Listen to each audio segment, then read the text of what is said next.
ఈ విధంగా మనల్ని ఇబ్బంది పెట్టే పరిస్థితి ఉంది. మనకు కూడా వాస్తవంగా మాల మహానాడు నాయకులుగా రాష్ట్ర నాయకులు ఉన్నారు, మరి జిల్లా నాయకులు ఉన్నారు, జాతీయ నాయకులు ఉన్నారు, మన నియోజకవర్గంలోనే మరి మండల నాయకులు ఉన్నారు, గ్రామస్థాయి నాయకులు ఉన్నారు.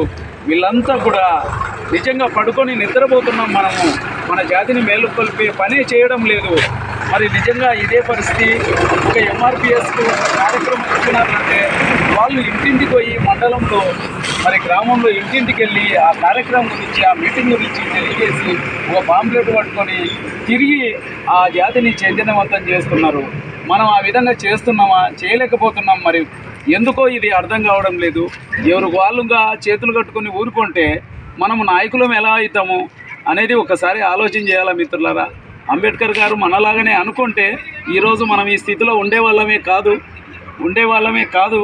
మరి కావున మనం కొద్దిగా బయటకు వచ్చేసి మన జాతిని సమాయత్తం చేసే పని మనం చేయాలా.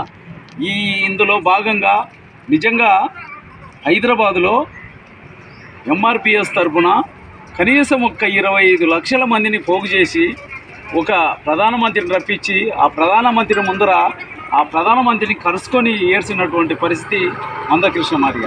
అయితే మరి ఈ జనాలలో చూసి ఇంత బలం ఉంది ఆయనకు, ఇన్ని మనం ఉపయోగించుకోవాలనే ఆలోచనతో కూడా మరి ఈ మోడీ ఆయనకు ఒక మాట చెప్పడం జరిగింది, నేను వర్గీకరణ చేసి తీరుతానని.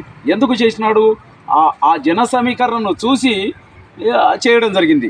ఏ రోజైనా మనం అన్ని లక్షల మందిని ఒక చోట పోగేసినటువంటి పరిస్థితి ఉందా? లేదు. ఎందుకు? నిద్రపోతున్నాం.